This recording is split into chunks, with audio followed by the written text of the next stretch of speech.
Suspense. The Armed Forces Radio Service brings you another tale starring Mr. James Stewart in The Rescue. A story well calculated to keep you in suspense.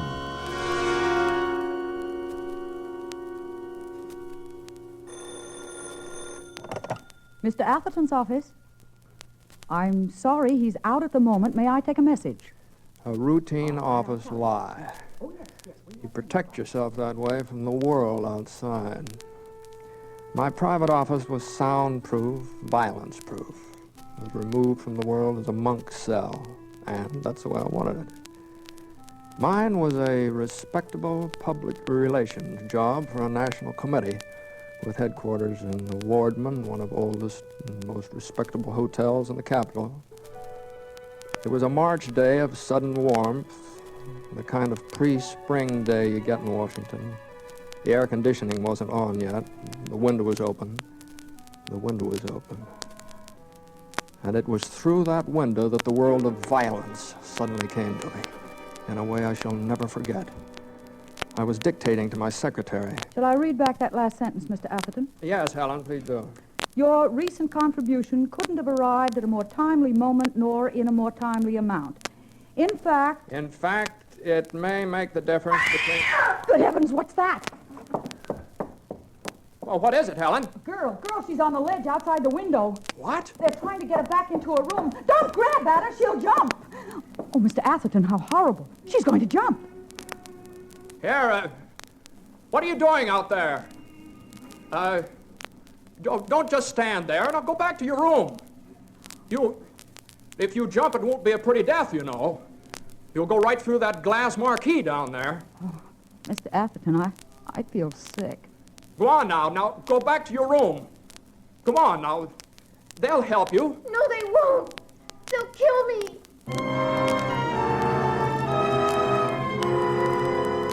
It was the first thing she said. And as she said it, she looked straight at me with large, desperate eyes. She was a beautiful girl. I noticed that. And it seemed to make what she was about to do all the more terrible. The other windows of the hotel were open. People leaned out of them, watching. Just behind her, in the room catty-corner to mine, was a nurse and a husky-looking man in a white intern's jacket. They were tense, silent. They're trying to take me away from here, and then they'll kill me. No, now get hold of yourself. Now, it's just a nurse and an intern. There's another man in there. He says he's Dr. Brune, but he isn't. There he is, see? That isn't Dr. Brune. I'm Dr. Brune, and this girl is my patient. We're trying to get her to a hospital, and you can all help us prevent a fatal accident by leaving your windows and removing her audience. He's not Dr. Brune. Dr. Brune says I'm not sick. Oh, please, please. If you'll just stand on your windowsill and hold out your hand, I think I could reach it and get to your room. If you'll try that, sir, I shall hold you responsible for whatever accident occurs. Now help us persuade her to come back here. No! I'll jump first. I've warned you, sir. Won't you? Oh, won't you just hold out your hand? Oh, don't you think you could go back to your own window? It's much closer for you. If you won't help me, at least phone Dr. Brune, then you'll know. Call him. Oh, please call him. Oh, look. The doctor, what's he doing? Hey, don't try that. You couldn't hold her if she jumped. Of course he couldn't. What a silly thing to do. Behind her, the doctor suddenly climbed out on the windowsill and reached towards her, as she'd asked me to do. With my warning, she'd moved a few feet along the ledge, away from her window. And that was my responsibility. That involved me. You'll phone Dr. Brune. You will? You will? Shall I get him for you, Mr. Atherton? Well, wouldn't it be quicker just to phone downstairs? I'm sure they'll know. Everything we can. Pardon me. Main desk. This is Mr. Atherton. I want to find out About the girl on the 4th floor, like everyone else in the hotel. We're terribly sorry, Mr. Atherton. The ambulance is waiting at the side entrance, and if you'll just bear with us, I'm sure everything will be... No, I'm not making a complaint. I just want to find out who she is, who the doctor is. Oh, of course, Mr. Atherton. Why, she's just a government girl. Her name is Hilary Sellers, and she and her mother came here last fall. Her mother? Where's her mother now? Well, it's an odd coincidence, Mr. Atherton, but She committed suicide several weeks ago. Oh, not here in the hotel, you understand. And I can assure you today is the first time. Never mind that. Tell me, who's in there with the girl now? Why, that's her doctor and a nurse and... And is his name Dr. Brune? Is that Dr. Brune? Yes, that's right, Dr. Brune. Are you sure it's he? Oh, certainly. You see, he came to take her to a hospital, and he promised there'd be no trouble. And then this had to happen, but I assure you... I sat there for a moment, angered by the brutal indifference of the clerk. Then I stood up and I went to the window. She was still there on the ledge, waiting, quiet and motionless. Did you phone him? Hillary, now listen to me. Now, Dr. Brune is a psychiatrist, isn't he? Yes. And your mother committed suicide, didn't she? Yes. Yes, but... But now you must face the facts. Now, you're sick, and the doctor is just trying to help you so that what happened to your mother won't happen to you. No, Dr. Brune said it wouldn't. I'm not sick. Oh, but you're proving you're sick by standing out there and risking your life. Now go back to your window. They'll help you.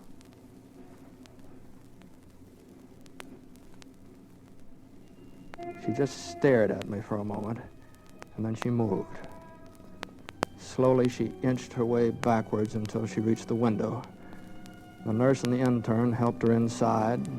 The window was closed behind her, a curtain drawn. In a moment, people began to leave their windows. I left mine, and that was that.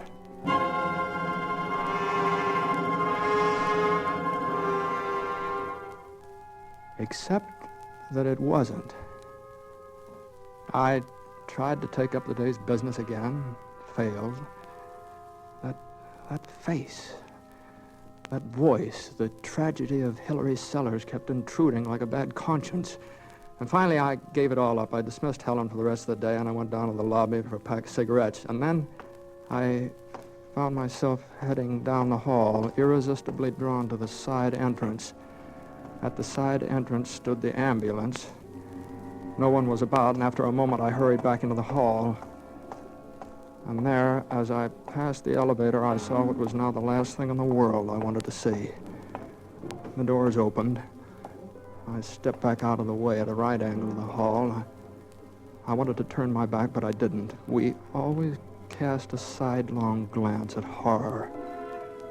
And so I stood there, and I watched the motionless figure on the stretcher, covered by a sheet.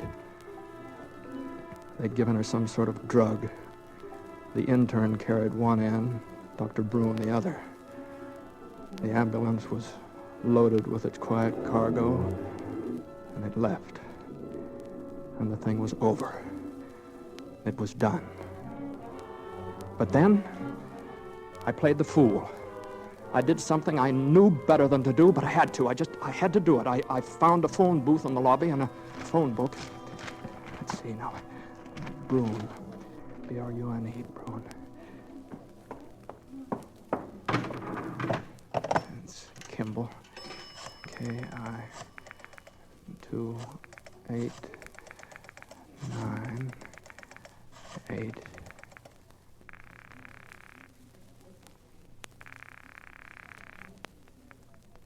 Dr. Brune's office. Is Dr. Brune in? Who's calling, please? Is Dr. Brune in? Why, who is this, please? This is Atherton. Lee Atherton. Yes, Dr. Brune is in, Mr. Atherton, but he's with a patient at the moment. He's there. He can't be. I beg your pardon. He is and has been for half an hour.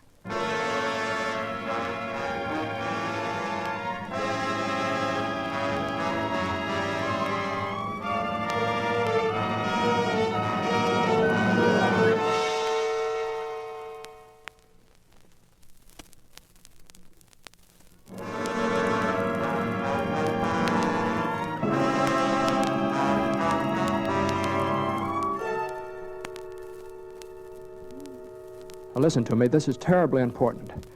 I want to know if you're absolutely certain that Dr. Brune is in his office. Did you actually see him when he came in? Why, of course he's here. I was in the consulting room with him when the phone rang just now. May I ask why? Well, then get him. I've got to talk to him now. Go on, get him. Well, all right.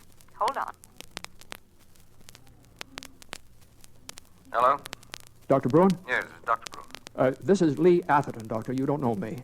But I've got to find out if Hillary Sellers is a patient of yours. Now, do you know her? What's happened to her? Where is she? I don't know, but a man impersonating you just drove her away from the Wardman Hotel in an ambulance. Nurse, call the district police. Get Lieutenant Rogers on the phone.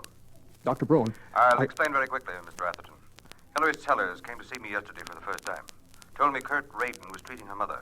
Now, Radin is an unlicensed quack. Now, wait a minute, Doctor. I thought her mother committed suicide. Supposedly, she jumped from the window in Radin's office. But she didn't? I think she was thrown. You mean Radin murdered her? Yes, and I informed the police of it this morning. But how do you know? Hillary told me Radin was treating her mother for a heart condition with some sort of electrical apparatus. Yes. I checked the apparatus with the police this morning. It would be dangerous even to a person with a normal heart. Oh, I see. But why is Radin after Hillary? Because he thinks she knows what he's done and he's got to get rid of her. He ducked out of his office this morning just before the police arrived. But I'm sure she doesn't know about this. No, she believes it was suicide. And she's never even met Radin. I see. Here's your call, Doctor. Oh, all right, nurse. Goodbye, Mr. Atherton. Goodbye, Doctor.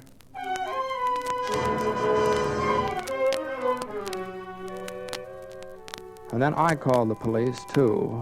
Gave them all the information I had. Beyond that, there was nothing to do but wait. Later, as I walked through the lobby, I passed a woman seated in a chair that faced the elevators.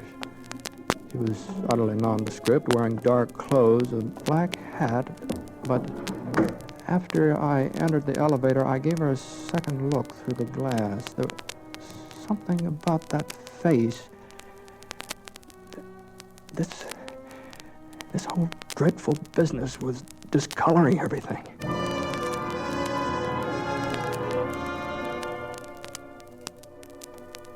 Helen had left the door open for me, and I walked through the anteroom into my office. I went over to the desk and sat down, lit a cigarette. Hello? Mr. Atherton? Yeah. Lieutenant Rogers, District Police. I thought you'd like to know that the ambulance has been located, abandoned on a side street in Georgetown. I'll let you know when we catch him. I'm going down there myself. Good, fine. Thank you very much, Lieutenant Rogers. Goodbye.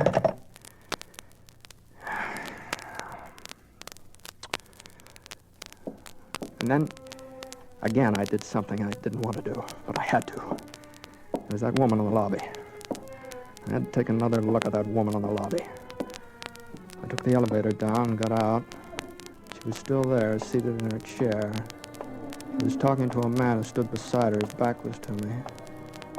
As I walked by, I looked at her very carefully, and suddenly I recognized her.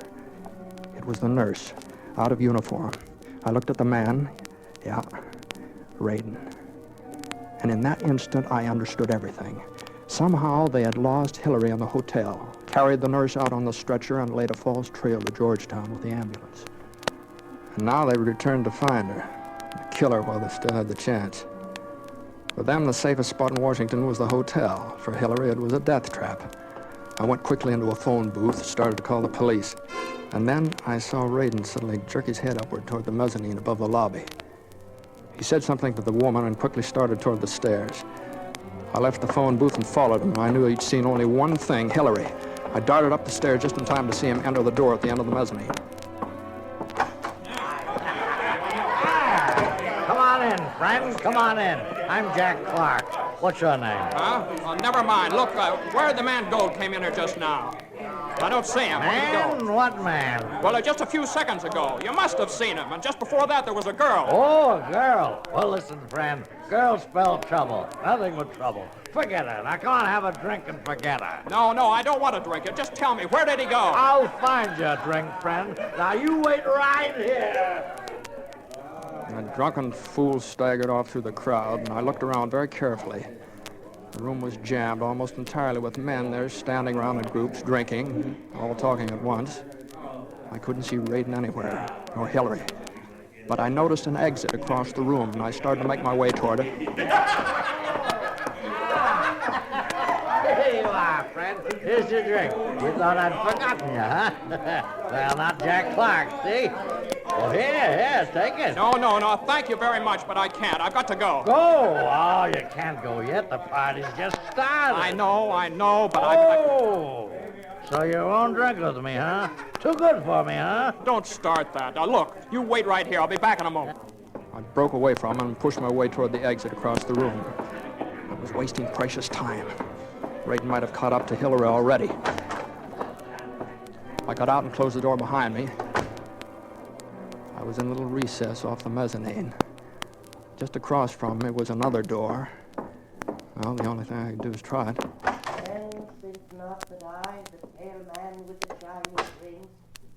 Inside, I discovered about 20 women and a sprinkling of small boys seated in neat little rows facing the opposite end of the room.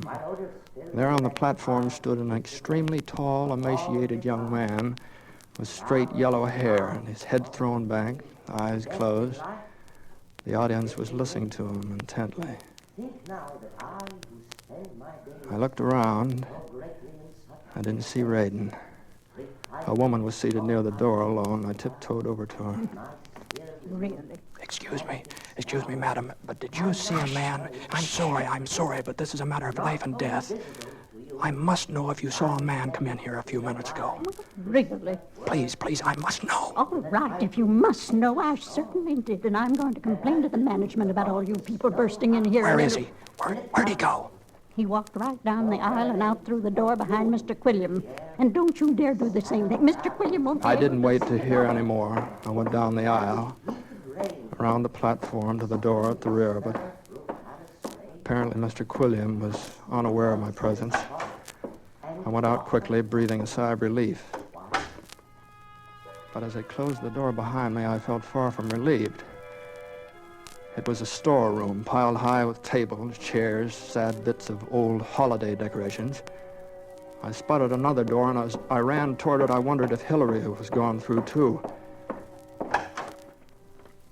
To my surprise, it was in the second-floor dining room.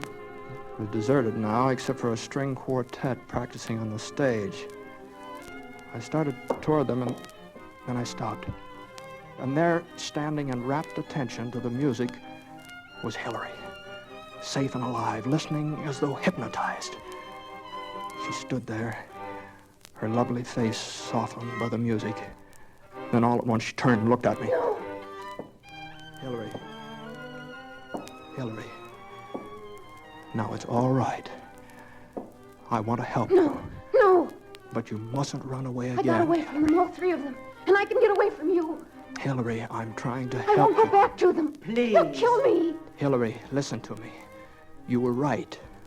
That was not Dr. Broom. I've talked to the real Dr. Broom, and he says you're perfectly sane. You have nothing to fear. We are rehearsing. I don't believe you.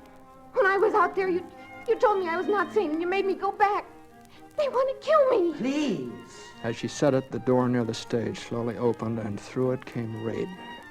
I grabbed Hillary by the arm, and I dragged her through the sliding doors in the main entrance. I glanced down the hall toward the elevator, but it was too far. Raiden would be halfway across the dining room by now, so we took the stairs and we ran down. Down, further down, all the way to the basement. There we could find a way out of the hotel. At the bottom of the stairs, however, Hillary stopped. Where are you taking me? Away from him. Away? From who? But you saw him in the dining room. That's your kidnapper. I don't believe you. I don't believe you. Hillary, you must believe me. Quickly, he's coming. There was no time now to get out to the streets. I pushed her through the nearest door and closed it, but for a tiny crack through which I could see the stairs. In a moment, Raiden's feet appeared, and then his hand with a gun in it. I closed the door quickly and fumbled at the lock, and it worked. In the back room, someone was operating what sounded like a pressing machine, but there was another door, and I pulled Hillary after me. We were in the laundry. It was deserted, and in its windowless, unlighted dusk, I could see the huge white shapes of the washing vats. I pushed Hillary behind one of them, and then behind the door, leaning in the corner, was a short, smooth two-by-four, and I grabbed it.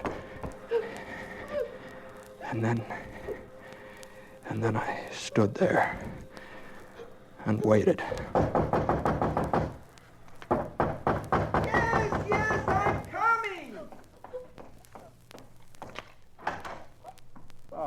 sorry, sir. I didn't know it was locked. Where is she?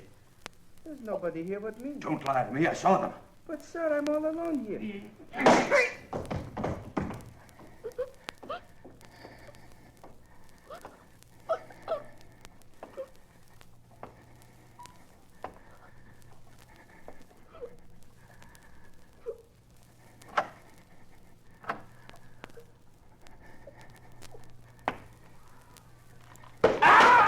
I smashed his gun arm with my club. He turned toward me momentarily confused. I raised my club again and I brought it down. Glanced off his temple and he slumped heavily to the floor. He lay there, quite still. The tailor appeared in the doorway, dazed. The police. I'm going to call the police. Suddenly, Hillary reached up and picked Radin's gun up. Before I could make a move, she sprang to her feet and stood there facing me, holding the gun directly at my stomach. Who are you? Who are you? Hillary, it's over. That's Kurt Radin. He murdered your mother. She didn't commit suicide. And you're sane. Don't you understand? You're sane. You're not real. You came out of my mind. Hillary, stop it. This afternoon in the window. You were my own mind telling me the truth. That I am insane, like my mother. Now you're my own mind telling me what I want to hear. That I'm safe. No, Hillary, no. I'm real.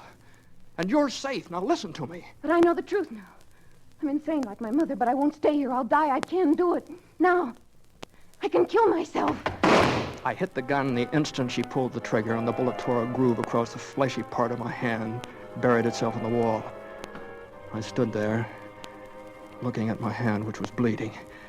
And then I looked at her, and I saw to my astonishment that her face had relaxed. And she moved towards me, slowly, closer and closer. And she reached out her hand to touch the blood on mine. Blood. You're bleeding. You are real. You are real. Yes. Yes, Hillary, I'm real. And it is true about your mother. She didn't kill herself. And you're safe. Yes. Yes, safe. And I can believe what you tell me? Yes, Hillary, you can believe me. You can believe everything I tell you. And everything I'll ever tell you. What's your name?